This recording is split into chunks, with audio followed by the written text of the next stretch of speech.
Bonjour et bienvenue dans Caféine, le café de l'actualité. Nous sommes dans l'enceinte du Parlement de la Fédération Wallonie-Bruxelles, venu rencontrer un député d'origine togolaise, mais qui sert la nation belge dorénavant. Monsieur Calvin Suarez a accepté de nous recevoir ici, car il est député pour le compte du Parlement francophone, également bruxellois, mais aussi pour le Parlement de la Fédération Wallonie-Bruxelles. Merci de nous avoir reçus. Merci pour l'invitation, Marvin. Je suis très heureux d'être dans le Café. Voilà. Alors, d'entrée de jeu, vous êtes né au Togo, comme je l'ai dit. Vous arrivez ici en 2004. Vous faites une grande partie de vos études aussi. Et finalement, vous avez décidé de vous lancer en politique. À première vue, comment est-ce que vous expliquez ce lien que vous avez avec la Belgique, ce lien fort? Comment vous le traduisez, vous? Alors, le lien avec la Belgique, il est très simple en réalité. Et il est lié aussi à la situation dans nos pays d'origine, c'est-à-dire les pays africains, malheureusement, parce qu'on ne migre pas de gaieté de cœur, très souvent en tout cas. Moi, je suis venu rejoindre ma mère tout simplement, qui a décidé de migrer pour des raisons clairement socio-économiques, parce que la situation au début des années 90, 90 pour nos amis en Afrique, et qui était au lendemain donc des vents de démocratie, était très très compliqué. Et donc c'était une jeune femme qui avait un enfant et qui avait des difficultés et qui a saisi une opportunité pour venir en Belgique. Et puis ensuite, pourquoi est-ce que j'ai décidé, en tout cas nous avons décidé que je vienne ici? C'était tout simplement parce que moi j'étais déjà à l'université là-bas, j'étais en études de droit, et ceux qui se souviennent de cette période très chaude, la période de braise comme on l'appelait à l'université de Lomé, vont savoir de quoi je parle, les violences, les affrontements avec la police, parfois la gendarmerie ou l'armée, c'est arrivé, les arrestations, les auditoires et les amphithéâtres complètement bondés, et la difficulté à étudier dans de bonnes conditions, un manque de transport, un manque de tout ce qui concerne l'alimentation. Donc on avait, disons, toute une série de problèmes qui faisaient qu'il n'y avait pas de possibilité d'étudier dans de bonnes conditions. Alors ceux qui en avaient la possibilité partaient. Et donc c'est dans cette perspective que moi je suis parti et que j'ai rejoint ma mère ici en Belgique. Le lien, il est fort. Pourquoi? Parce que, disons qu'en Belgique, ma mère a rencontré des gens qui, malgré l'état d'indigence dans lequel elle était, l'ont aidée, l'ont beaucoup aidée en fait. Et donc, elle est reconnaissante envers ces personnes. Et évidemment, ces personnes sont belges. Et donc, ce lien de reconnaissance qui existe, il existe aussi à travers ces personnes-là qui ont accueilli ma mère. Elle a eu des difficultés, vous savez, dans un pays, on a de tout. Donc, on a aussi des personnes. Elle a affronté le racisme aussi. Et donc, elle a voulu retenir ce qu'elle a eu de bien. Et donc, elle me dit toujours, il y a telle personne belge qui m'a aidé. Et donc, à travers elle, je suis reconnaissant vis-à-vis de ce pays. Alors, vous êtes fort d'une expérience déjà professionnelle parce que vous êtes journaliste à la base. Vous êtes journaliste. Finalement, vous arrivez ici et vous choisissez la politique. Faites le choix pour la politique. Pourquoi avoir fait le choix de la politique? Est-ce que c'est par défi, par passion ou par, que dirais-je, conviction personnelle?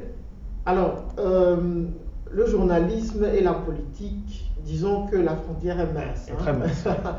Mais j'ai commencé à être journaliste sportif, tout simplement parce que j'étais passionné par le football et le sport en général, et parce que j'écrivais. Et donc, quand on écrit, on est très sollicité pour écrire des articles, parfois pour intervenir dans des émissions, parce qu'on estime, en tout cas les professionnels des médias estiment qu'on a une belle plume. Donc moi j'avais un ami dans les médias, dans la radio, qui cherchait un correspondant sportif ici en Belgique. Et donc on m'a proposé de devenir correspondant sportif pour la radio Sport FM que les Togolais connaissent bien. Et donc, c'est comme ça que l'aventure a commencé. Elle a duré 6 ans, et puis ensuite, j'ai été repéré par la BBC, le service francophone de la BBC. Et j'ai été correspondant pour la BBC, correspondant sport pour la BBC pendant 2 ans et demi. Et puis ensuite, j'ai été enseignant.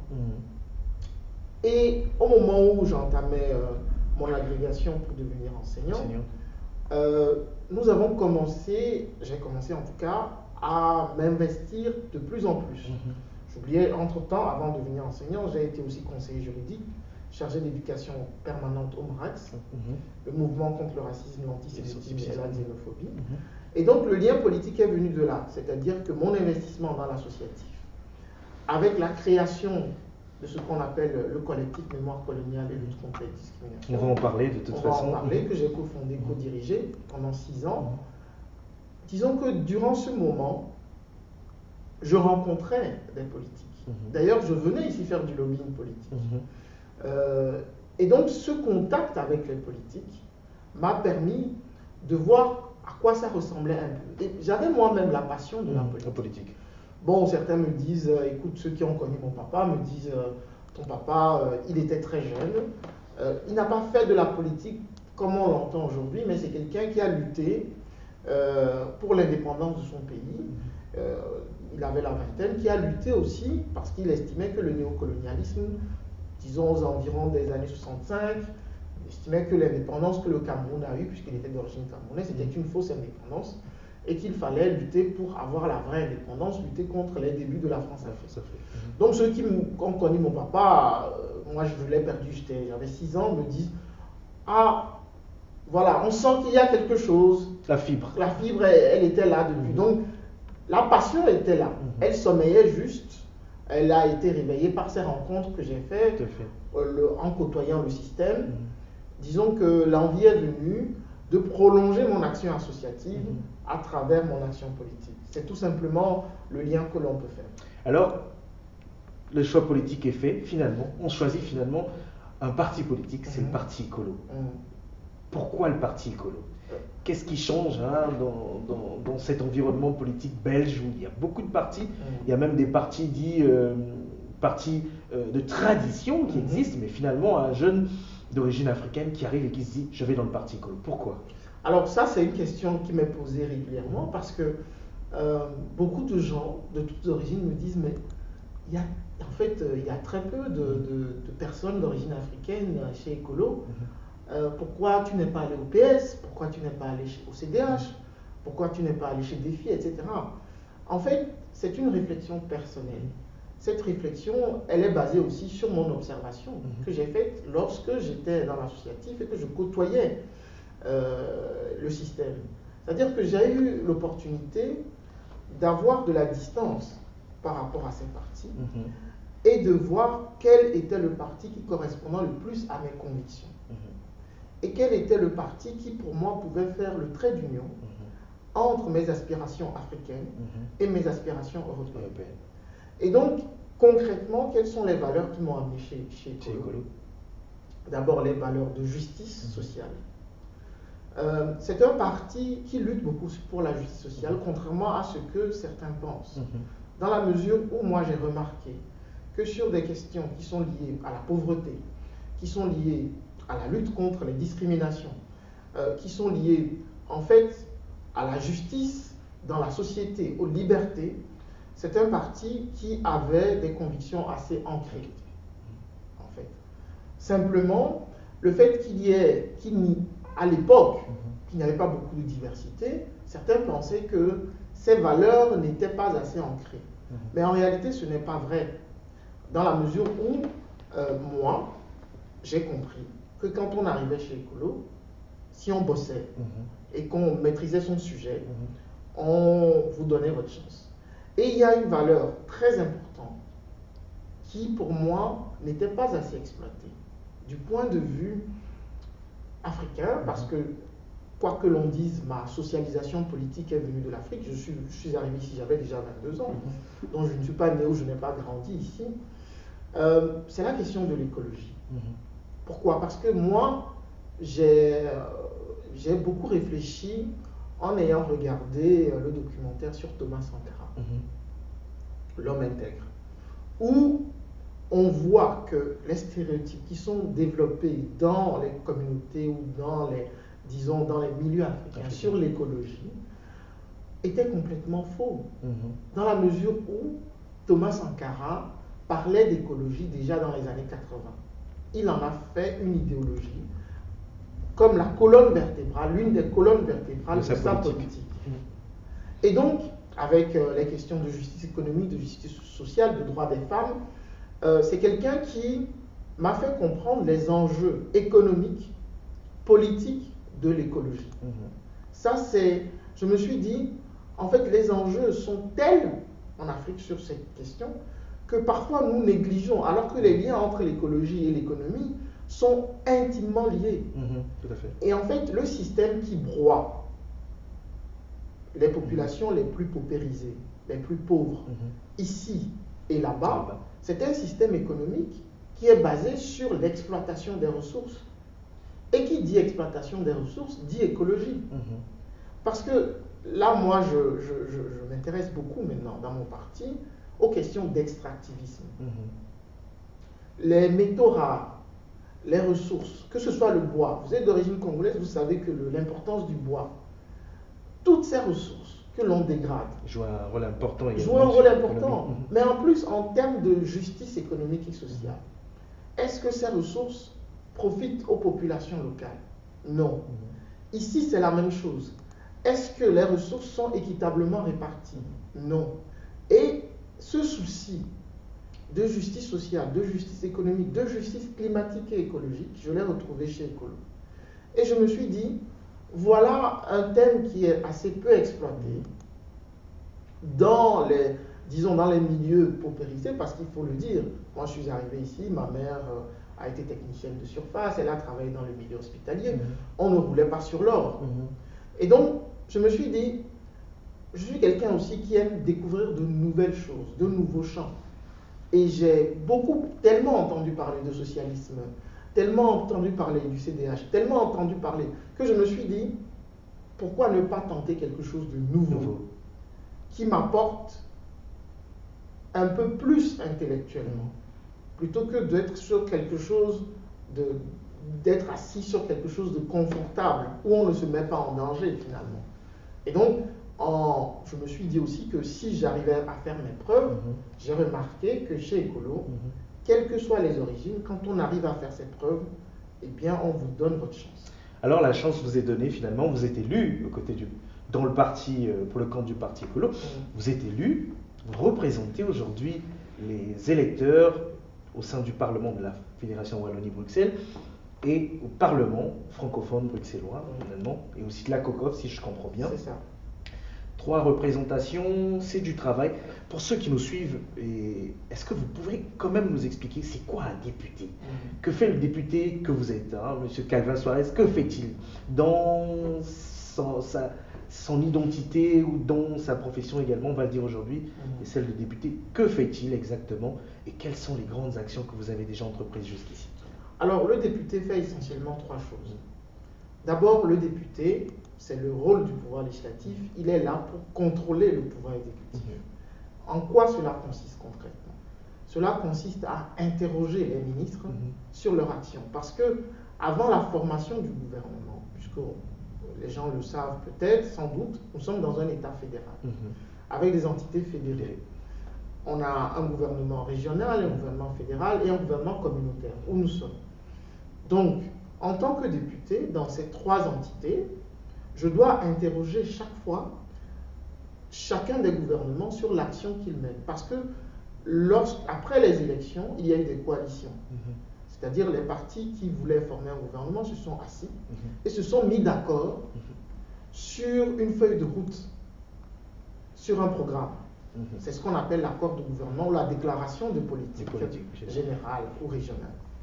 Et donc, moi, en tant que député, je dois voir si le gouvernement respecte la feuille de route, respecte le programme qu'il a lui-même adopté. Ça, c'est la première chose. Et comment est-ce que ça se manifeste? On pose des questions parlementaires, des interpellations.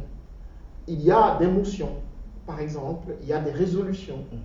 Et il faut dire aussi que le pouvoir législatif, le député, a la compétence de proposer des lois ou de faire des propositions de loi. Alors ici, les noms sont différents. Au fédéral, on parle de loi. À la région, on parle à la fédération, on parle de décret. À Bruxelles, on parle d'ordonnance. Mais c'est la même chose, c'est la loi. Donc, c'est pour éviter toute confusion entre les différents niveaux de pouvoir qu'on a donné des noms différents.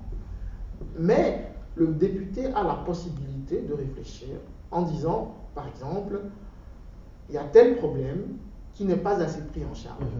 Je vais proposer une résolution. Une résolution fait des recommandations au gouvernement. Par contre, une proposition de décret ou de loi vise à faire entrer en vigueur une loi qui prend des décisions à exécuter par le gouvernement. Alors, pour réaliser tout ça, il faut un travail de terrain. Il ne suffit pas de rester dans son bureau, de réfléchir. Et c'est vrai que parfois on peut rester dans son bureau, on lit la presse, on regarde la télévision, on écoute la radio, on regarde les réseaux sociaux, on voit un phénomène et puis on se dit « Ah, ça c'est intéressant, il faut que j'interroge le ou la ministre sur ce qu'elle fait par rapport à ce problème précis. » Mais ce qui est le plus intéressant sur ce deuxième volet, c'est d'aller sur le terrain. Je vous donne des exemples pour faire le lien avec le deuxième volet de votre question. Qu'est-ce que j'ai fait depuis que je suis député? Personnellement, je me suis engagé dans deux thématiques essentielles, ou trois thématiques essentielles. La première thématique, qui est la plus importante, parce qu'elle me prend 80% de mon temps, c'est l'enseignement. La deuxième thématique, qui est l'égalité des chances, me prend globalement 10% de mon temps. Et la troisième thématique, c'est la décolonisation, qui me prend les 10% restants. Donc, en lien avec la décolonisation, je traite des questions comme...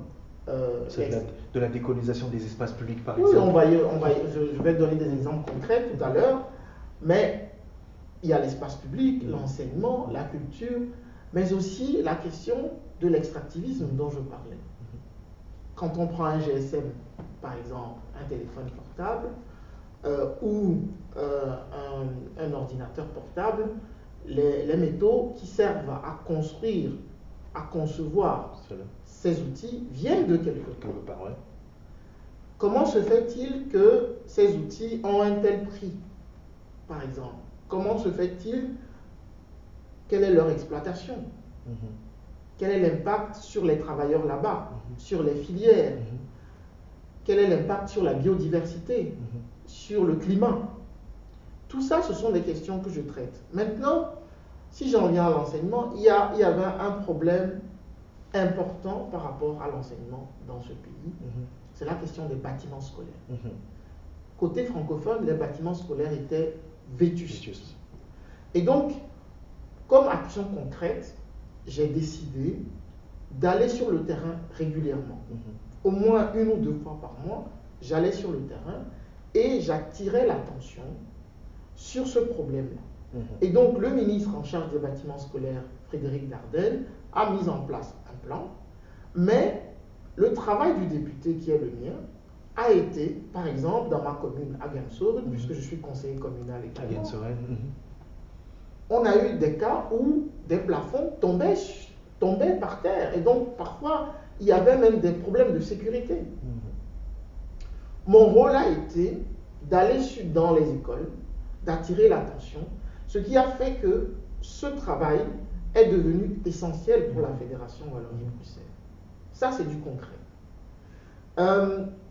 Je prends d'autres exemples.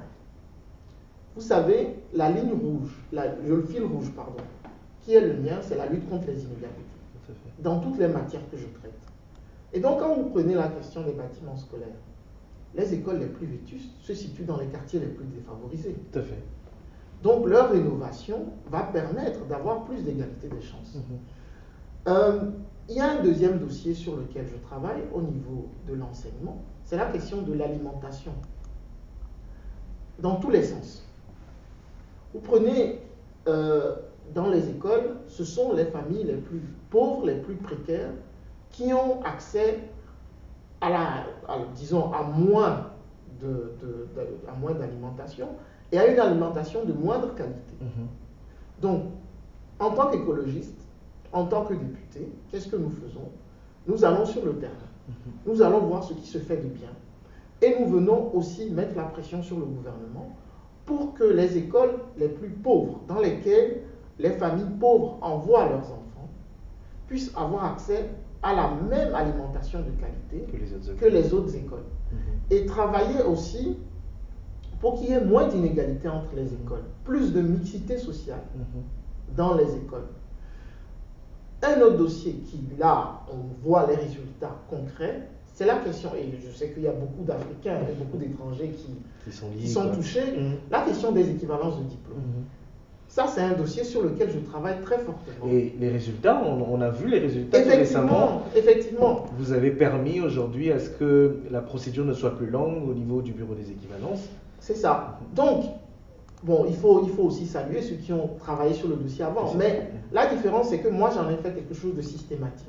C'est-à-dire que depuis un certain nombre de mois, je n'arrête pas d'aller sur le terrain, je n'arrête pas de rencontrer les acteurs associatifs, les syndicats, pour voir quels sont les moyens qui peuvent nous permettre de faire monter ce dossier. Et c'est le troisième aspect du travail.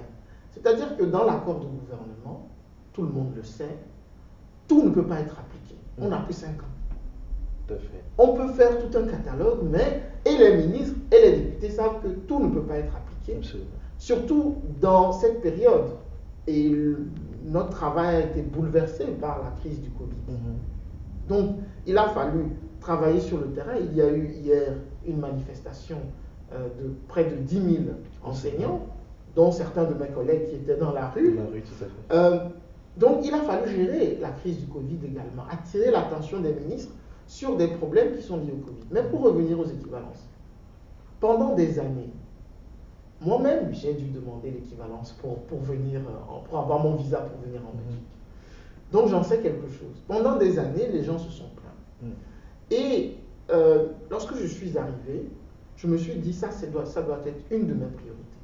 J'ai commencé à y travailler, j'ai rencontré le CIRE, j'ai rencontré la CSC, j'ai rencontré le syndicat, c'est la Confédération syndicale chrétienne, j'ai rencontré toute une série de témoins, des gens qui vivent dans leur chair ce problème, et toute une série d'organisations. Et je me suis dit, quel est le meilleur angle pour amener la ministre de l'Enseignement supérieur, la ministre de l'Enseignement secondaire à avancer sur ce dossier. Ça, c'est aussi une des prérogatives du député, c'est-à-dire c'est de faire monter des dossiers qui étaient en dessous de la pile pour en faire une priorité. C'est un travail harassant, un travail de tous les jours où on doit revenir sans cesse vers la ministre pour faire monter le dossier dans la pile. Et donc aujourd'hui, concrètement, qu'est-ce que nous avons? Quels sont les premiers résultats? C'est que on ne doit plus envoyer son dossier par la poste. Parce qu'avant, on devait envoyer les originaux des pièces par la poste. Parfois, ça se perdait. Tout se fera en ligne, aussi bien pour l'enseignement secondaire que pour le supérieur. On pourra même payer directement en ligne. Oui. Donc, on fluidifie le système. Mais moi, ça ne me suffit pas. J'ai encore des objectifs, notamment au niveau du coût. C'est vrai qu'on a rendu, le gouvernement précédent a fait un effort. En 2016, on a diminué les frais et on l'a rendu gratuit pour les réfugiés. Mais qu'est-ce que les acteurs de terrain me disent, les syndicats? Ils me disent, mais M. Suarez, vous devez savoir que les personnes qui sont les plus touchées et qui n'arrivent pas à accéder à l'équivalent des diplômes, ce sont les femmes. Plus on est femme, plus on est d'origine étrangère, plus on a un diplôme hors Union européenne, et plus on a des problèmes pour trouver de l'emploi. Et qu'est-ce que j'ai fait? J'ai envoyé une question écrite au ministre de l'Emploi à Bruxelles pour avoir les chiffres. Et j'ai eu les chiffres d'Actiris. Et Actiris même me l'a dit dans la réponse qu'ils m'ont envoyée en disant, quand on est une femme d'origine étrangère avec un diplôme hors Union européenne, on a beaucoup plus de mal que les autres. Vraiment, on est les derniers de la classe. Et c'est ce que moi je veux éviter. Je veux que les femmes, on a un problème d'information. Je veux que les femmes, je veux que les personnes d'origine étrangère, je veux que les personnes qui ont eu leur diplôme en Europe et en dehors de l'Union européenne puissent être une plus-value pour ce pays. La Banque nationale de Belgique l'a dit, la Belgique ne met pas assez de moyens dans les processus d'intégration sur le marché de l'emploi. C'est un manque à gagner terrible pour le pays lui-même. Et donc, il faut savoir, dans le domaine de l'enseignement, on a le problème de la pénurie. Alors que tous les jours, je reçois des témoignages en disant « j'attends mon équivalence pour pouvoir enseigner ». Et donc, je crois que, évidemment, il y a d'autres moyens, il y a la validation des compétences, mais là aussi, il y a des difficultés. Donc ça, c'est du concret. C'est vraiment du concret, et on va travailler sur le coût, on va travailler sur la transparence des procédures. Et la simplification de la procédure. Simplification de la procédure. Je vous donne un exemple sur la transparence. Vous savez, quand vous avez le diplôme pour entrer à l'université venant de la République démocratique du Congo, et les Congolais le savent, ils ont du mal à avoir l'équivalence ici. Tout à fait. Mais ce que moi, le député, je demande à la ministre, c'est de me fournir le rapport qui valide le fait que le CESS, donc le diplôme d'entrée à l'université du Congo, ne peut pas être équivalent à ici. Celui de la Belgique, oui. Parce que si on me donne les arguments concrets et que j'ai le rapport devant moi, je peux comprendre. Mais tant que ce n'est pas le cas, les gens vont se poser des questions. Vont se dire, mais pourquoi on installe une telle procédure et on n'explique pas aux gens pourquoi? Et donc, certains me disent, il faut aussi qu'il y ait des tests. Si on doute de nous, qu'on fasse des tests. C'est possible. Donc, il y a la simplification, on a toute une série de choses qui doivent être réformées pour fluidifier le système et faciliter la procédure. Ça, ce sont des choses concrètes. Alors, peut-être que, si vous voulez, on peut développer la question de la décolonisation, mais là, il y a aussi des résultats concrets. On va en revenir. Alors, finalement, vous êtes un homme de l'action. Vous avez combattu le racisme, vous en avez été victime vous-même déjà, victime de racisme, vous avez combattu à travers un mouvement ici. Qu'est-ce que vous pensez du racisme en Belgique finalement? Pour avoir vécu cela, quelle est la cause d'après vous et comment peut-on y remédier? Alors, il y a différentes causes, parce que, disons, le racisme déjà, il est général, mais il a des spécificités. Dans la mesure où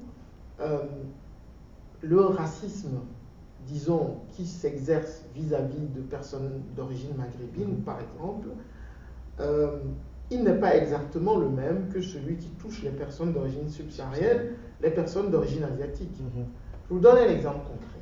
Au début de la crise du Covid, qui a été le plus touché par le racisme, ce sont les personnes d'origine asiatique. Parce que le virus venait de Chine. Et souvent, moi je dis, pour comprendre le racisme, il faut connaître l'histoire. Tout à fait. Donc, quand on parle de racisme anti-asiatique, on pense au péril jaune. Dans les années 60, on a identifié l'augmentation phénoménale de la démographie asiatique comme étant un péril. Et c'est quelque chose qu'on entend aussi sur la démographie africaine de plus en plus, qui est dangereux d'ailleurs. Donc, le racisme tire sa source de l'histoire, de la hiérarchisation des personnes en fonction de leurs origines, de leur couleur de peau. Ici en Belgique, quelle est notre histoire? La question de la colonisation. Ici en Belgique, quelle est notre histoire? C'est aussi la manière dont les personnes d'origine asiatique, les personnes d'origine sud-américaine, d'origine maghrébine sont perçues. La question du racisme des personnes d'origine maghrébine est fondamentalement liée à la manière dont on perçoit l'islam.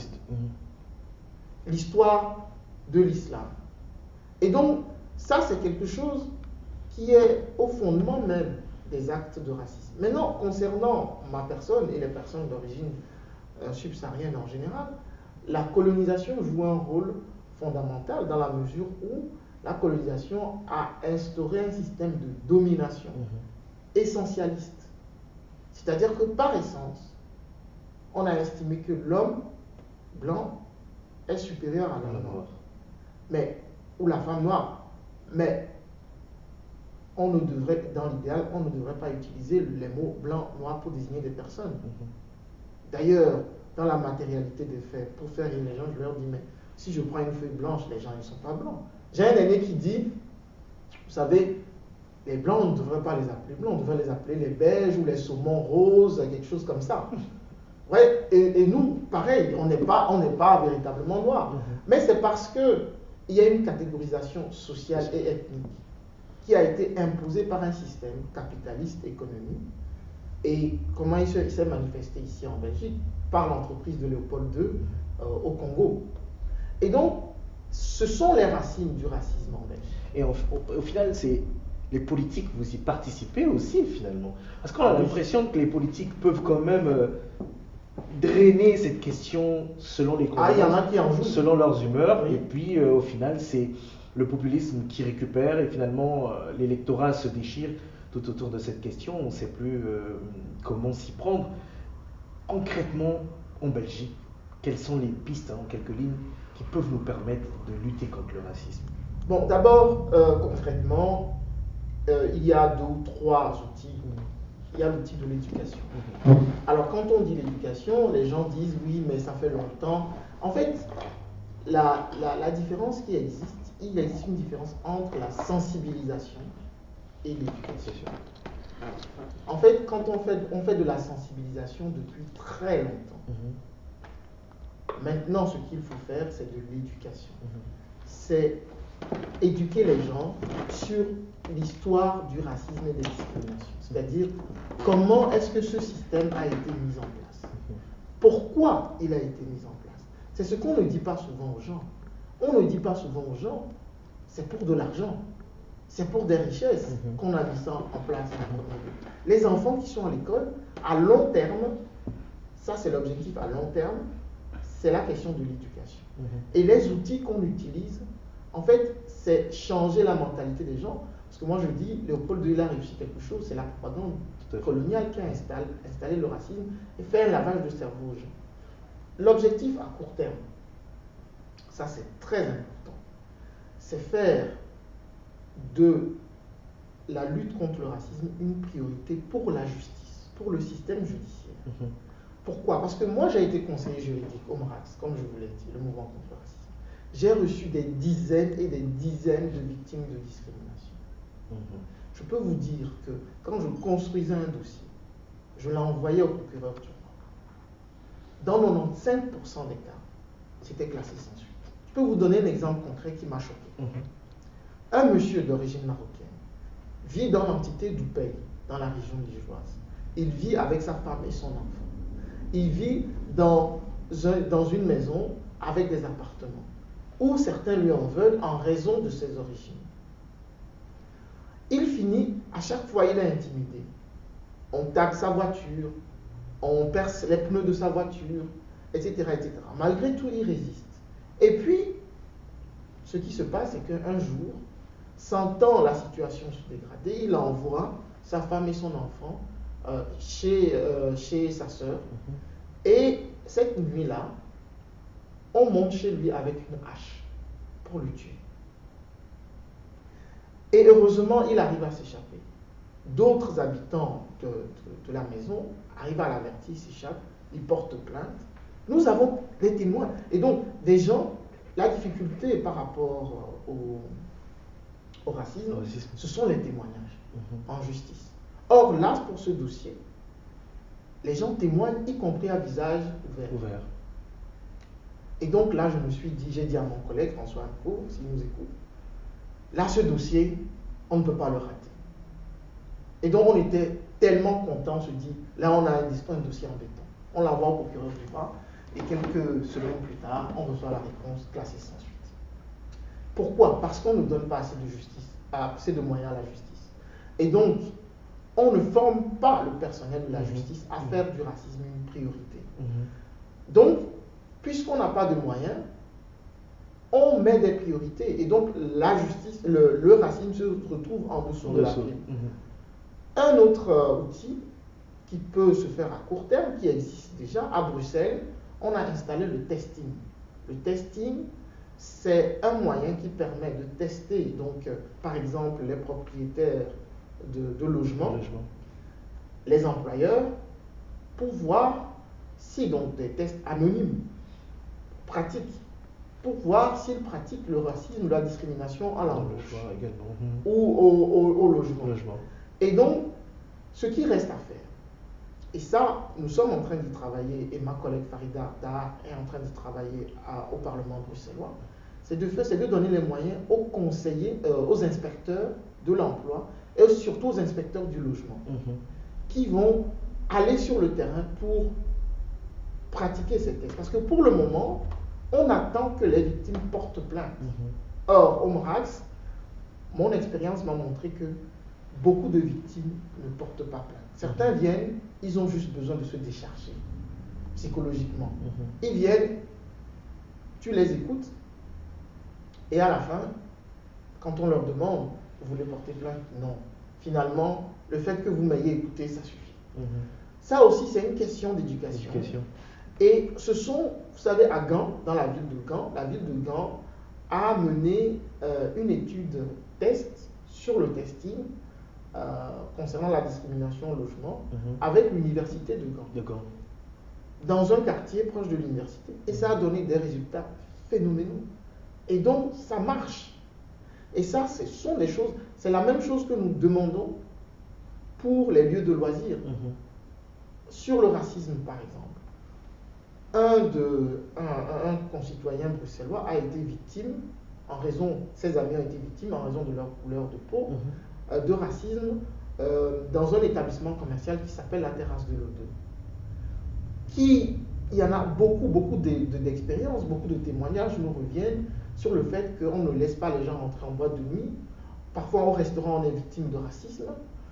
On fait du délit de faciès. Il y a la question des violences policières également. Donc toutes ces questions sont liées au racisme et les outils dont je viens de parler sont des outils concrets pour lutter contre le racisme, y compris la question du racisme à l'école. Éducation, il faut éduquer, mais aussi déconstruire le processus qui a vu le jour depuis la colonisation. C'est aussi l'un de vos combats. Je cite ici dans vos actions, et avant même d'entrer dans ce qui est du combat colonialisme, contre la colonisation, vous avez été assez actif, par exemple, lors de la détention du jeune étudiant Junior Massoudi également. Vous avez été de ceux qui ont participé et mené un fort lobbying afin de pouvoir avoir la place Lumumba à Matogé. Et en fait, vous continuez à mener le combat sur la question de la décolonisation. Cette question a suscité beaucoup d'engouement, il faut le dire. Il y a un an de cela déjà, on en parlait dans tous les médias. Décolonisation, et les jeunes, il faut le dire ici également, étaient très très ancrés sur la question. Où en sommes-nous aujourd'hui? Que reste-t-il à faire? Justement, juste une parenthèse sur Junior, je suis content qu'aujourd'hui cette affaire se soit résolue. Il y avait aussi le cas de Iverman Kwaku, que j'ai suivi aussi. Et donc, pour moi, la question du racisme est liée aussi un peu à ça. Donc, il faut continuer à lutter pour que les gens, quand ils arrivent à l'aéroport, on ne les traite pas comme si... Au faciès. Et que les procédures soient respectées parce qu'ils ont leur papier avant de venir. Pour venir à la question de la décolonisation, moi quand je suis arrivé en Belgique, je me suis dit ce pays a un traumatisme profond. J'ai observé, y compris mes concitoyens d'origine africaine, d'origine congolaise, j'ai remarqué que dans les habitudes, dans les expressions, il y avait quelque chose qui avait un lien profond avec la colonisation, qui n'était pas exprimé. Moi, j'avais regardé le film Lumumba de Raoul Peck, et en arrivant en Belgique, je me suis dit, mais mon modèle politique, c'est Patrice Lumumba. En arrivant en Belgique, je me suis dit, j'allais trouver plein de choses dans l'espace public, dans l'enseignement, etc., dans l'enseignement supérieur, sur ce monsieur. Et quand j'arrive, je me rends compte qu'il n'y a rien. Et même chez nos concitoyennes et concitoyens d'origine africaine, d'origine congolaise, certains, quand tu leur poses la question, parce que moi j'ai pris, depuis l'âge de 19 ans, le temps d'étudier le personnage, certains vous disent, oh, mais tu sais, si n'eût été son discours du 30 juin, le Congo ne serait pas dans cette situation, parce que lui aussi il a déconné, il a insulté le roi était fâché, c'est pour ça que la Belgique s'est vengée. Donc il y avait une profonde ignorance, en réalité. J'ai remarqué qu'en Belgique, les Belges étaient profondément ignorants par rapport à une partie essentielle de leur histoire, près d'un siècle d'histoire coloniale. Et là, j'ai commencé à faire des recherches. Et puis, au MRAX, je suis tombé sur des amis qui menaient cette lutte depuis longtemps et qui se sont dit, ce jeune a du talent, il a l'énergie, nous allons être derrière lui, on va le mettre dans la lumière et c'est lui qui va mener le combat, on va le soutenir. Et c'est comme ça qu'on a commencé à construire le mouvement Mémoire coloniale et lutte contre les discriminations. À partir de ce moment, on s'est posé une question. On s'est dit, à quoi sert la lutte décoloniale? Et on a dit, la lutte décoloniale doit servir à une chose, c'est améliorer la cohésion sociale. C'est améliorer aussi le bien-être des gens, c'est-à-dire les personnes qui sont victimes de racisme et de discrimination. Parce que l'idéologie raciste, une grande partie, pas tout, mais une grande partie de l'idéologie raciste en Belgique vient de la colonisation. Donc, en travaillant sur la question coloniale, on résout la question du racisme. Et on peut le résoudre dans différents domaines. Et le premier domaine, le plus visible, c'était l'espace public. On s'est dit, qu'est-ce qui était le plus marquant, le plus frappant, pour frapper les esprits, pour lancer le débat, pour relancer. Ce que je dis aux gens, il ne faut pas insulter l'avenir, mais il ne faut pas insulter le passé.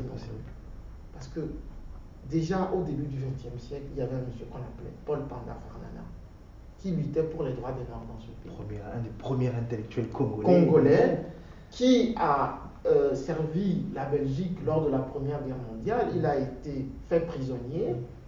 Et quand il est revenu avec ses amis, soldats d'origine congolaise, il a demandé que les droits des Noirs soient respectés dans ce pays. Et il y avait, quand je fais les visites guidées décoloniales, je raconte son histoire. Il y avait dans la presse de l'époque des gens qui ont écrit, mais si vous n'êtes pas content, rentrez chez vous, allez taper vos tam-tams sur vos bananiers. Et il avait écrit une réponse superbe, il a dit oui, si vous voulez, on peut rentrer, mais dans ce cas, il faut que tous les Européens qui sont en Afrique reviennent chez eux. Voilà. Donc, je dis, ce sont des références qui moi, m'ont servi. Je suis allé dans le passé voir toute la lutte qui a été menée et je me suis appuyé là-dessus pour dire, maintenant je comprends un peu comment le système fonctionne. Par où est-ce qu'on peut passer pour réussir? Les aînés m'ont donné aussi leur expérience. Et donc on s'est dit, pour frapper les esprits, la première chose à faire, c'est d'avoir une place au monde. En fait, c'est comme ça. L'idée circulait déjà dans les cercles intellectuels. Mais nous avons donné la chair à l'idée. Et nous avons aussi dit quel est l'outil le plus sympa, le plus simple pour convaincre les gens de cette thématique, sur cette thématique. On a pensé aux visites guidées décoloniales, qui ont été mises en place par Lucas Catherine et Antoine Titoumou, le prof Antoine Titoumou, qui est prof à l'université de Lubumbashi aujourd'hui. Je me rappelle d'une anecdote. Antoine, lorsqu'on a eu la place Lumumba, Antoine m'a écrit. Il m'a dit, Calvin, dis-moi que ce n'est pas possible. Parce qu'on n'y croyait pas. Les gens nous disaient, mais c'est pas possible. Lumumba, ici, on l'appelait Satan. Moi, j'ai des amis européens, d'origine européenne, qui m'ont dit, Henri Goldman, par exemple, lui disait, mais moi, à l'époque, on allait au stade Ducle, un joueur noir, on l'appelait Lumumba, on le sifflait, ouh, quand il jouait mal, on l'appelait Lumumba. Et donc, c'est comme ça qu'on est arrivé petit à petit à imprimer ce combat dans les esprits. Et puis, disons, l'un des arguments qui m'ont amené à choisir Écolo aussi, c'est que sur cette question, c'est le parti qui, au départ, lorsque la question n'était pas sexy, parce que je dis elle est aujourd'hui sexy, tout le monde tombe dessus, tous les partis veulent travailler. Oui. Mais à l'époque, personne ne mettait ça en avant. Le premier parti qui a déposé, on parle de la commission spéciale au fédéral, le premier parti à avoir déposé une proposition de résolution pour qu'il y ait une commission sur le passé colonial, c'est Écolo. Je suis témoin, parce que les députés Écolo à l'époque m'avaient consulté. Donc je peux témoigner. Et je ne suis pas le seul. Donc, 2014, Zoé Genot dépose une proposition de résolution avec Walter de Vrint, Écolo et Groen, puisque c'est la même famille politique, qui a été redéposée, puisqu'en 2014, ce n'est pas passé. 2017, Benoît Ellings redépose la même. Et donc, parfois je rigolais dans les visites, les gens me posaient la question, mais votre cause est noble. Mais comment est-ce qu'elle peut réussir? Et je rigolais, je disais, en boutade, je disais, le jour où vous allez voir 3000 Noirs dans la rue, on va la voir, la commission spéciale. Et quelques années après, on a eu ces 15 000 personnes place Poulard. Le soir même, le président du Parlement dit commission spéciale. Donc, la mobilisation a permis de pouvoir changer les choses. Alors, où on en est aujourd'hui? Disons que notre victoire a été d'installer en tant qu'écologiste pour la première fois les termes décolonisation, les termes travail sur la colonisation dans les accords de gouvernement. Ça n'a jamais existé. Et là, j'aimerais rendre hommage à Zoé Genot, dont j'ai parlé, mais surtout Zakia Katabi, ancienne coprésidente d'Écolo, qui a suivi tout le travail que j'ai mené avec le collectif Mémoire coloniale, avec tous mes camarades du collectif, et qui a porté cette question avec courage à la table des négociations gouvernementales. Aujourd'hui, il faut le dire, tous ceux qui sautent, moi je dis c'est bien, si tout le monde s'en empare, c'est quelque part qu'on a réussi. Et le plus important, c'est qu'on puisse obtenir des résultats. Donc si tout le monde s'en empare, c'est positif. Mais il faut rendre justice à la vérité historique. 2019, Parlement bruxellois, Parlement de la Fédération, décolonisation dans les textes, espace public à Bruxelles, enseignement en fédération et lutte contre les discriminations également. Donc aujourd'hui, nous avons réussi à avoir un certain nombre de textes. À Bruxelles, la résolution sur l'espace public qui a donné lieu au groupe de travail qui va rendre son rapport bientôt sur ce qu'on va faire de l'espace public et des œuvres dans l'espace public. En Fédération Wallonie-Bruxelles, qu'est-ce qu'on a obtenu? Le tronc commun, puisque vous savez qu'il y a une grande réforme de l'enseignement, le pacte d'excellence. De la 3e primaire à la 3e secondaire, l'histoire coloniale se trouve dans les référentiels et dans les programmes. Maintenant, notre bataille, c'est le secondaire supérieur. Et nous sommes en train de... Et l'enseignement supérieur. Oui. Et là, dans 2 semaines, il va y avoir un débat ici sur 2 textes. J'ai porté un texte sur un plan transversal dans tous les champs de la Fédération Wallonie-Bruxelles, sur l'histoire coloniale. L'enseignement secondaire, l'enseignement supérieur, la culture, l'éducation permanente, la recherche. On va parler de tout ça dans 2 semaines pour voter ce texte. Ça n'a jamais été fait. Et il y a un 2e texte qui a été porté, donc que nous avons porté avec les socialistes. Les socialistes nous ont introduit ce texte, nous l'avons soutenu, sur la question de la valorisation, de la médiation et de la restitution des biens culturels. Et donc ça, ce sont 2 textes qui vont passer. Vous savez, en 2017, je disais aux gens, ça va changer. Les gens me disaient, tu es fou. Nous avons obtenu la rue Lumumba à Charleroi. Il y a des gens qui peuvent témoigner. Nous avons fait une soirée pour mobiliser les afro-descendants. Des gens dont un professeur de philosophie, dont le nom m'échappe maintenant, docteur en philosophie, nous disait, mais vous êtes fous, vous croyez que vous allez obtenir une rue Lumumba dans ce pays? J'ai dit, avec la volonté, tout peut changer. Voilà où on en est aujourd'hui. Et j'oubliais, au fédéral, la commission spéciale continue ses travaux. Maintenant, le travail qui reste à faire pour conclure, c'est de faire en sorte que ces textes soient matérialisés en résultats sur le terrain. Et ça, je suis très intransigeant là-dessus, y compris vis-à-vis de mon propre parti, ils le savent. Voilà, petit changement de cap également. On va parler de l'Afrique. Vous êtes d'origine togolaise, mais vous avez une partie de vous également qui vient du Cameroun. Le Cameroun qui vient d'organiser une CAN, une super belle CAN. Vos impressions déjà pour cette CAN organisée au Cameroun? Alors, disons, commençons par le positif. D'abord, le pays est arrivé à organiser cette Coupe d'Afrique des Nations malgré toutes les difficultés, malgré le Covid. Cette CAN a été reportée à plusieurs reprises. Pour être franc, les stades sont beaux. Simplement, il faut remercier tous ceux qui ont contribué à ce que cette CAN soit une réussite. Et moi, généralement, je félicite beaucoup les petites mains. Les bénévoles, les ouvriers qui ont donné beaucoup pour cela. Je regrette juste que sur certaines choses, notamment au niveau des infrastructures, ce qui a été prévu n'ait pas été totalement livré. Dans les stades, on avait prévu des complexes hôteliers, on avait prévu beaucoup de choses. Une fois encore, je dis, les stades sont bien, ce sont des stades de qualité. Par exemple, le stade de Garoua, il est magnifique. Mais il y a encore un travail à faire au niveau des pelouses, par exemple celui d'Olembe, oui. à Yaoundé. dans l'ensemble, la compétition s'est bien passée. Je déplore juste la manière dont la CAF a géré certaines choses, notamment au niveau des tests Covid, qui ont fait beaucoup polémique.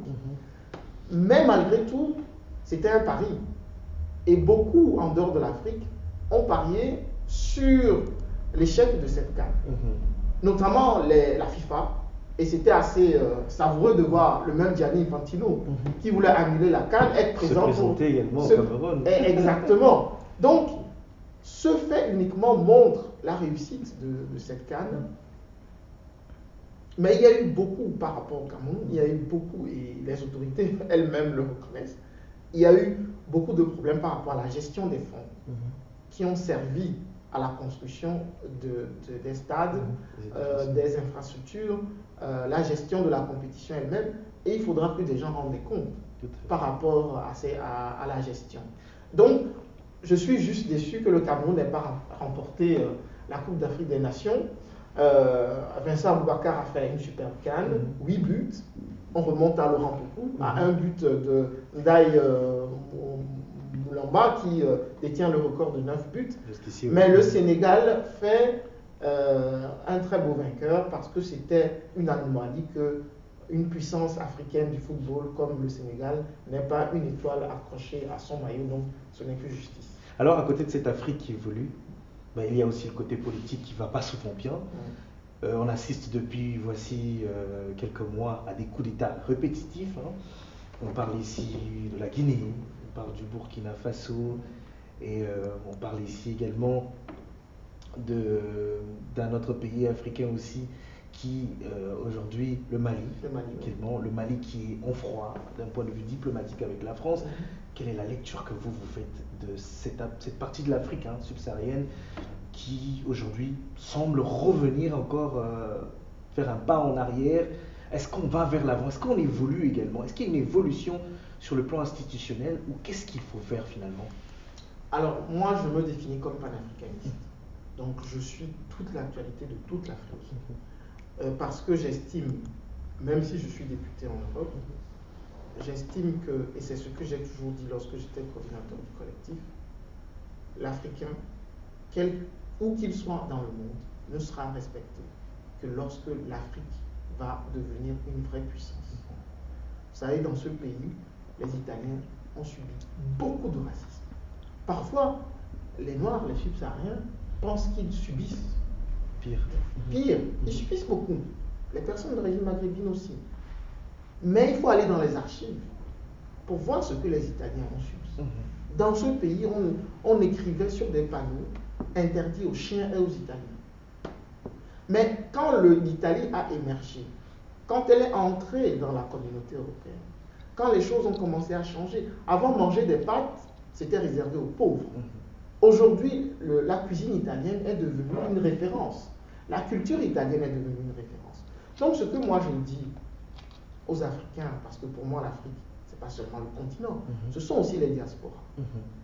Le jour où l'Afrique va émerger, où que vous soyez africain ou même que vous soyez noir, c'est quand vous passez dans la rue, le type qui vous regarde, il ne se dit pas, quand il vous voit, il voit votre couleur de peau, il ne se dit pas, mais lui, il est sud-africain, il est béninois, il est congolais, il est soudanais. C'est un Africain qui passe.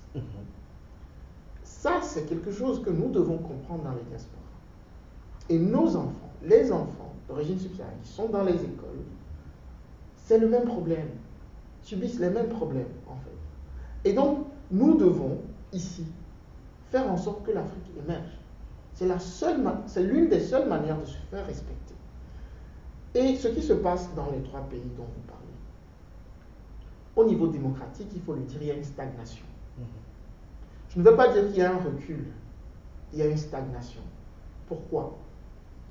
La première responsabilité revient aux dirigeants africains. Il ne faut pas se leurrer. Lorsqu'on veut s'émanciper, lorsqu'on veut se développer, en guillemets, ce mot, il faut le définir, mais lorsqu'on veut développer le bien-être de sa population, on prend en main ses responsabilités. C'est comme ça. Parce que je vais revenir, après, en second lieu, sur la responsabilité des partenaires. Mais en premier lieu, il faut que les Africains eux-mêmes, nous-mêmes, nous puissions nous regarder dans la glace. Qu'est-ce qui se serait passé? Je prends un exemple concret, la Guinée-Conakry. Si Alpha Condé avait décidé de quitter le pouvoir après son deuxième mandat, est-ce que nous aurions eu un putsch militaire? Il a des partisans qui ont dit qu'il a beaucoup travaillé, il a fait des choses, il a modernisé une partie de la Guinée. On peut être d'accord ou ne pas être d'accord. Mais la question, c'est la question de la stabilité des institutions. Tout à fait. Ça, c'est primordial. Et en fait, la stabilité, elle se trouve d'abord dans la tête des citoyens. Des citoyennes et des citoyens. Le fait de se dire, pourquoi est-ce que je vais aller faire sauter un président alors que la loi me l'interdit, la Constitution me l'interdit. En Europe, c'est parce qu'on a travaillé sur les institutions, qu'on a installé une mentalité que les putschs militaires ont disparu. Qu'un militaire, même s'il en a envie, se dit, si j'essaye, je ne vais pas réussir. Et en fait, c'est ce qui manque à l'Afrique. Parce qu'il ne faut pas seulement condamner les putschs militaires. Par définition, disons que c'est un non-respect des règles démocratiques. Mais on oublie les coups d'État civils. C'est ce que moi j'appelle des coups d'État civils constitutionnels. Tout à fait. Donc on trouve des astuces pour se maintenir au pouvoir. Et quand on fait ça, on désorganise la coutume politique. On désorganise les traditions politiques qui disent, après 2 mandats, vous devez partir. Il y a des exemples. Au Mali, Alpha Omar Konaré, il est parti. Au Ghana, lorsque la démocratie est arrivée, John Jerry Rawlings, après 2 mandats, il est parti. Ces gens ont vécu et vivent encore dans leur pays. John Jerry Rawlings, il n'est pas mort en Europe, il est mort chez lui. Les Ghanéens ne lui en ont jamais voulu. Pourquoi est-ce que d'autres chefs d'État ne peuvent pas suivre ces exemples? Tout simplement parce que, malheureusement, on y revient, la colonisation a instauré une certaine vision du pouvoir qui est matérialiste, qui est basée aussi sur, malheureusement, un héritage français, une personnalisation du pouvoir. C'est pour ça que moi je préfère le modèle belge où le pouvoir est décentralisé au maximum, plutôt que concentré sur un être tout seul. Mon regretté prof de droit constitutionnel à l'université de Lomé, le professeur Vignon, disait on n'a pas de régime présidentiel en Afrique, on a des régimes présidentialistes. C'est ça la différence. Et donc, c'est le même problème qu'on a eu au Mali. En fait, au Mali, qu'est-ce qui s'est passé? Je ne vais pas remonter dans le temps, parce que dans le temps, la France a instrumentalisé l'indépendance malienne. Ce sera la deuxième partie de ma réponse. Mais on est parti, pour le dernier épisode là, qui a amené Assimi Goïta au pouvoir, on est parti d'un trucage des élections législatives par le pouvoir d'Ibrahim Boubacar Keïta, mais aussi par la mauvaise gestion des fonds militaires. Des militaires qui se faisaient tuer, égorger, massacrer, parce que l'argent que l'État destinait à l'armée était mal utilisé. Et les militaires étaient mal armés et étaient à la merci des djihadistes. Pourquoi j'en parle? Parce que c'est une transition sur le Burkina. Tout à fait. Parce qu'au Burkina, finalement, il n'y a pas eu de trucage d'élection. Il n'y a pas eu de modification de la Constitution. Mais pourquoi est-ce qu'il y a eu le putsch? Il y a eu le putsch tout simplement parce que il y a eu ce drame d'Inata. 53 gendarmes tués. Mais dans quelles conditions? Des gendarmes qui n'avaient même pas mangé, où ils devaient chasser pour manger, où les fonds sont détournés. Comment est-ce qu'on peut admettre qu'un chef de l'État, qu'un chef d'état-major de l'armée laisse passer ce genre de choses? Et le président Christian Kaboré lui-même, il a dit, après ça, je vais diligenter des enquêtes, je vais changer les choses en profondeur. Mais les militaires eux-mêmes se sont rendus compte que rien ne changeait véritablement. Ce n'est pas parce qu'on change des ministres que les choses vont changer. Donc, il y a de la mauvaise gestion, il y a un non-respect des règles qui amène cela. Maintenant, il y a la question de la souveraineté des États. Et là, le problème des partenaires. Vous savez, la question de la France-Afrique, ça a été l'objet de mon mémoire de fin d'études à l'université, puisque j'ai fait du droit et des sciences politiques. Chaque président français qui arrive dit « je vais changer la France-Afrique, je vais mettre fin ». Et en fait, quand ils arrivent, je crois qu'on leur fait un topo. Les services leur font un topo sur la réalité des choses. C'est tout à fait clair. Et donc, les intérêts de la France. Parce qu'on parle du Mali, moi j'ai lu une thèse d'un Malien qui était au Canada, qui a montré comment la question Touareg a été instrumentalisée dès le départ par le général de Gaulle. Parce que le général de Gaulle n'a pas installé le système de la France-Afrique pour 10 ans. C'est pour un siècle. Et donc, déjà, à l'époque, on disait aux Touaregs, mais vous ne pouvez pas vous mettre dans le même pays que des Noirs. Vous allez laisser des Noirs vous diriger. Donc, le ver était dans le fruit dès le départ. Au Niger, on avait le même problème. Au Mali, on avait le même problème. Modibo Keïta, premier président du Mali, on a déstabilisé son pouvoir parce qu'il voulait la souveraineté économique. Il a créé le franc malien. Il a mis fin au franc CFA, qui était la monnaie coloniale. Et en plus, il était pour l'indépendance de l'Algérie. Et il aidait les Algériens, ce qui ne plaisait pas aux Français. Donc, la France joue un rôle important. On ne peut pas dire que c'est la France seule. J'ai dit que les chefs d'État africains eux-mêmes avaient leurs responsabilités. Mais, voilà, aujourd'hui, la France, sur cette question, a besoin d'un nouveau leadership. On ne parle pas du peuple français, on parle des dirigeants français. Pourquoi est-ce que les présidents se succèdent et la politique ne change pas? À partir de là, il y a aussi les excroissances au niveau des multinationales. Et là, c'est de notre responsabilité. C'est pour ça que j'ai aussi décidé de travailler sur la question de l'écologie, de l'extractivisme, de l'écologie décoloniale. Il faut décoloniser l'écologie. Parce que l'écologie européenne se situe uniquement à partir des moyens de production et des nouveaux outils qui ont été amenés, qui détruisent le climat, la biodiversité à partir de la révolution industrielle européenne. Mais ne prend pas en compte le capitalisme colonial et les dégâts qu'il crée, qu'il cause et cause encore aujourd'hui. Donc, voilà ma réponse. Je pense que nous devons lutter, et certains disent oui, mais il faut renforcer les institutions et rabâcher la phrase d'Obama. C'est vrai, mais un président qui a envie de changer la Constitution, il met ses amis à la Cour constitutionnelle. C'est pas ça la question. Moi, en ayant beaucoup réfléchi, je me suis dit, il faut travailler à renforcer les corps intermédiaires.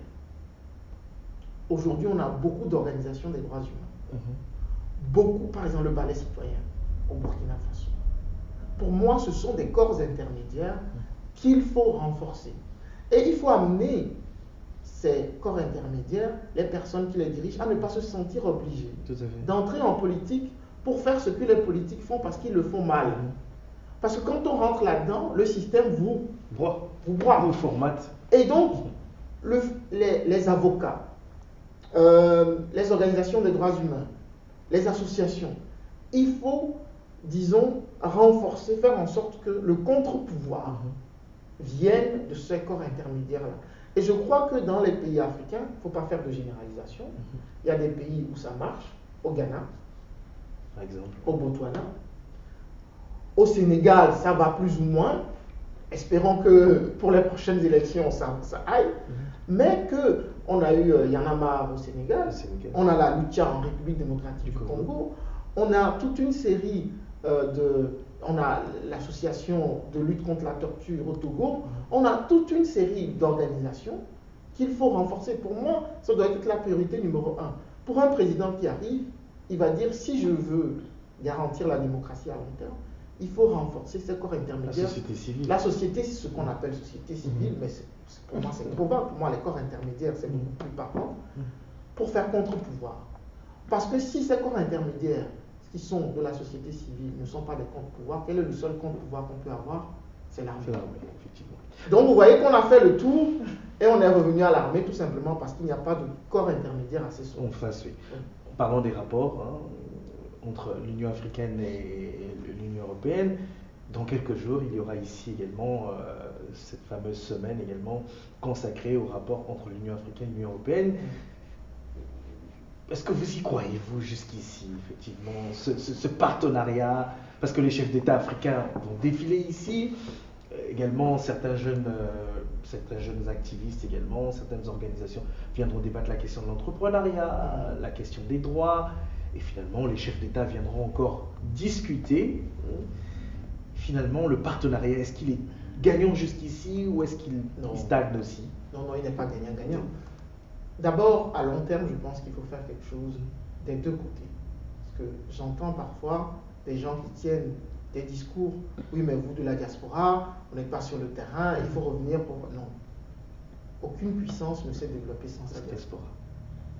On prend l'exemple de l'Italie, c'est aussi clair. On peut prendre d'autres exemples. Pourquoi je dis cela? Je pense qu'on peut arriver à un partenariat vraiment gagnant-gagnant. Mais on ne peut pas arriver à un partenariat gagnant-gagnant en ayant un système, par exemple d'enseignement, qui ici enseigne aux futurs dirigeants que seuls les intérêts occidentaux comptent. On a beau être un altermondialiste quand on est étudiant, quand on arrive au pouvoir, il y a des réalités qui vous rattrapent. Et donc, nous devons nous travailler ici aussi à changer les mentalités des dirigeants, des futurs dirigeants, à avoir un impact ici. Pour que ce partenariat gagnant-gagnant, qui disent, en fait, ce n'est pas l'exploitation de l'autre qui va faire mon bonheur. C'est ça le véritable problème. Et de l'autre côté, sortir du complexe d'infériorité. Se dire, nous sommes africains, nous sommes fiers d'être africains et nous voulons défendre les intérêts de l'Afrique.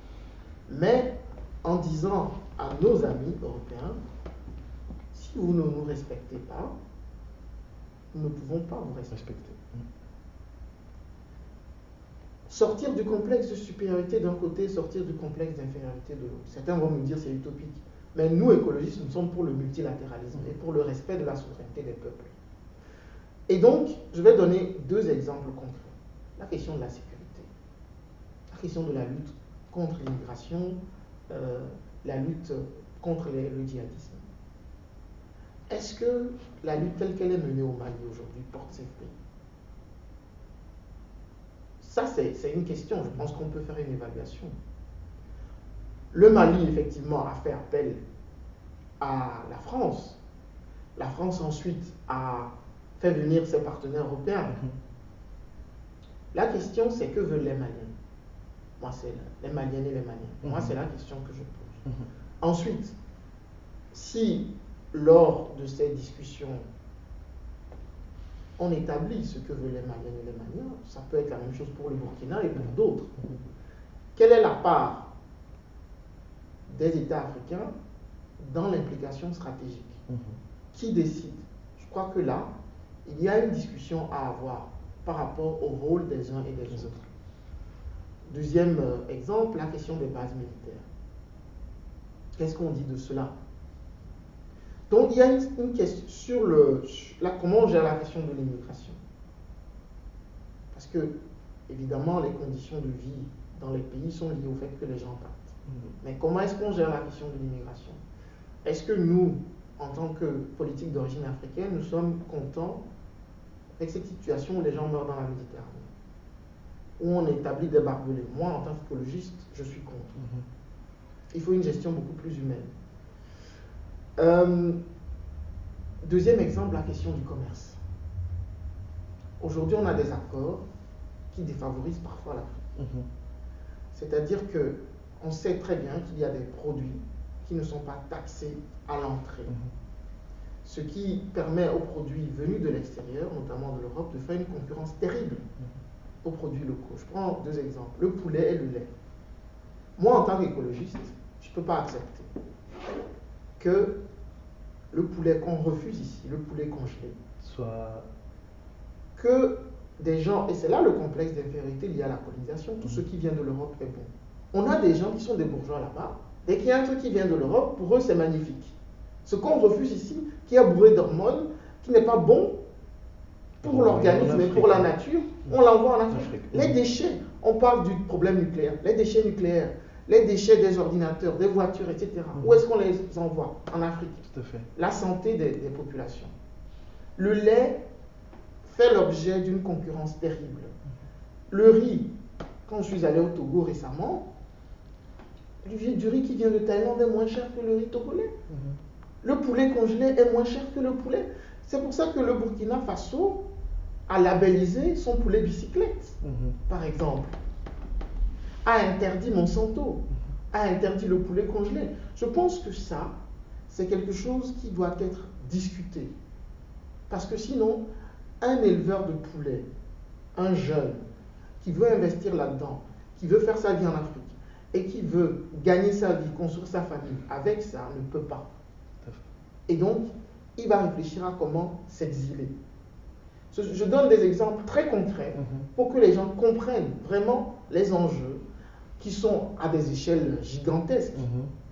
Donc ça, ce sont des exemples qui me montrent que oui, on peut y arriver à long terme, mais il faut que les gens comprennent les enjeux.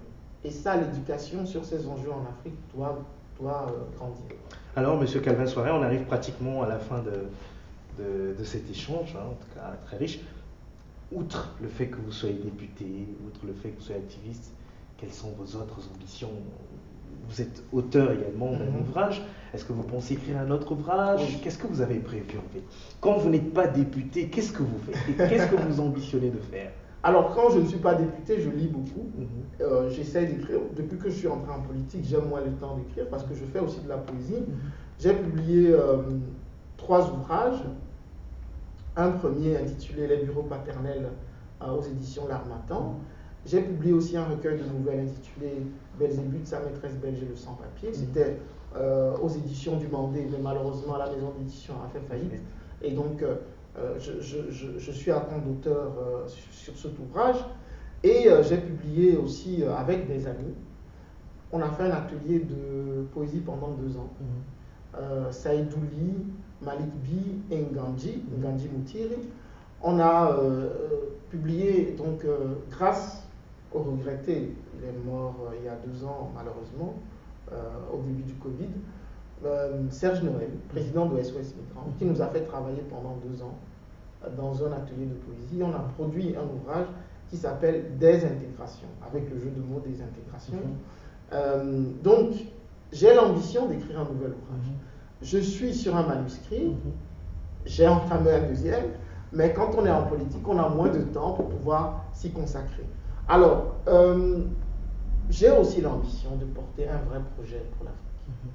J'ai déjà un projet, le projet Go to Togo, que j'ai conçu avec des amis, parce que la question des droits des femmes est fondamentale pour moi. Donc nous avons décidé d'investir de l'argent pour des jeunes filles qui sont abandonnées dans la rue, qui sont livrées à la délinquance, qui sont en prison. Et donc nous avons un centre qui s'appelle le centre Jato, Jeunesse Antounienne Togolaise, à Lomé, d'Anguissito, près de Lomé, où nous resocialisons ces enfants qui vivent là-bas toute l'année, qui font 3 ans. Nous payons tout avec des partenaires suisses, nous payons tout, l'école, l'alimentation, etc. Et puis ensuite, on essaye de les réinsérer dans leur famille. Donc moi j'ai un projet, j'ai une idée de projet qui porte sur la jeunesse, mais faire l'opposé de ce qu'on appelle l'exode rural. J'aimerais faire l'exode urbain. C'est-à-dire essayer de porter un projet agroécologique qui serait porté par des étudiantes et des étudiants qui n'auraient pas pour fantasme d'aller vivre en ville, mais de travailler la terre, de se financer eux et elles-mêmes. Toute la localité. Effectivement. Et d'avoir une éducation politique sur les enjeux politiques. Et donc, ça c'est un vrai projet. Disons qu'il n'est pas encore arrivé à maturité. J'ai encore un peu de temps devant moi. Mais mon objectif, parce que je ne suis pas quelqu'un qui vieillit dans les projets. Donc moi je ne suis pas là pour faire 40 ans en politique. Parce que j'ai encore d'autres défis. Le défi dont je vous ai parlé en est un. Et je suis sûr qu'il va se développer. Ce n'est qu'un embryon d'idée. Mais mon objectif est celui-là. Je suis déjà investi en Afrique. J'ai un pied ici et un pied là-bas à travers les projets. Mais je compte à un moment donné, disons, avoir un projet structurel sur le continent africain. Et j'ai beaucoup de liens avec des mouvements panafricains, hein. La Ligue panafricaine au Moudia. Je suis allé en 2015 au Burkina rencontrer le Balai citoyen. Donc il y a le collectif Écolo qui en Lingala qui se trouve à Kinshasa. Donc voilà, j'ai un certain nombre de liens qui font que mon lien, je vais dire, c'est un lien génétique, mais c'est un lien charnel avec le continent africain. Il se matérialise déjà, mais il va se matérialiser encore plus par des projets. En tout cas, merci beaucoup. Un dernier mot pour la fin. En tout cas. Mais je voulais vous remercier parce que moi, je suis ce que vous faites. Merci beaucoup. Et j'ai déjà vu plusieurs personnalités que vous avez rencontrées, interviewées. Et je pense que c'est un entretien assez vivant. Je vous souhaite beaucoup de bonheur et que votre émission puisse grandir. On en a de plus en plus besoin et je pense que ce que vous faites est très positif. Donc je remercie tous ceux qui vont voir cette vidéo et ils peuvent me contacter sur les réseaux sociaux. Tout à fait. J'espère qu'on aura l'occasion. Juste pour terminer, si vous aviez un mot pour les jeunes qui veulent vous ressembler, des jeunes qui veulent être politiques comme vous, qui ont cette soif, en tout cas face à la caméra, que leur diriez-vous? Alors moi je dirais à vous jeunes de ne pas avoir de complexe, d'étudier l'histoire et de voir comment des personnalités ont pu émerger grâce à leur talent. N'ayez pas peur, ne vous dites pas ce n'est pas pour moi. Ne vous arrêtez pas à la première erreur, à la première difficulté. Dites-vous, ne vous dites pas la politique c'est pour les blancs, la politique c'est pour les riches, la politique c'est pour telle et telle personne. Dites-vous, je dois travailler, je dois maîtriser mes dossiers, mais aussi je dois construire mes réseaux. C'est-à-dire que je dois aller rencontrer les bonnes personnes pour avoir les bons contacts et pour pouvoir comprendre comment fonctionne le système politique.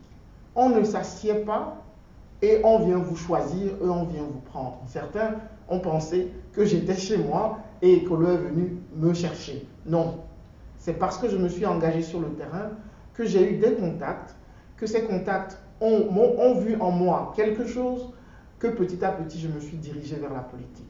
Ne soyez pas pressés, surtout pas.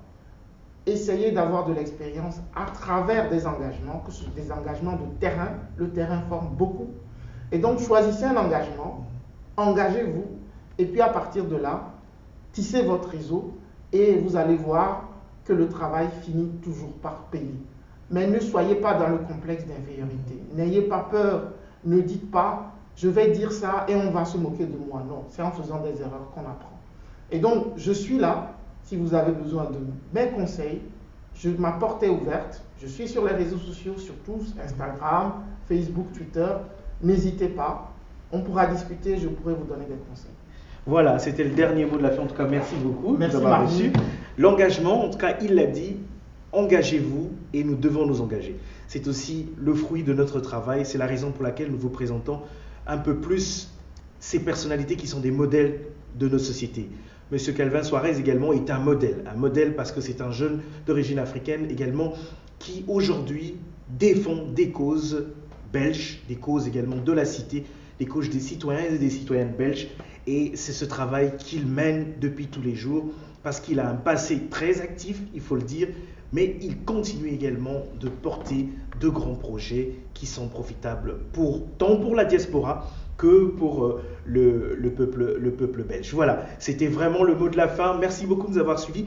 On se dit à très bientôt. Retrouvez-nous sur toutes les plateformes, en tout cas sur la chaîne YouTube Marvin Loti Lutonadio, sur www.congocafé.com. En tout cas, merci à tous ceux qui nous soutiennent, en tout cas de partout. Harlem Moufonkol, qui est également membre vice-CEO de Congo Café. Binda de Laurencis, qui est derrière la caméra également, qui est à la réalisation et sans qui nous n'aurons pas eu cette émission. On se dit à très bientôt pour un nouvel invité. D'ici là, restez scotchés sur Caféine, le café de l'actualité.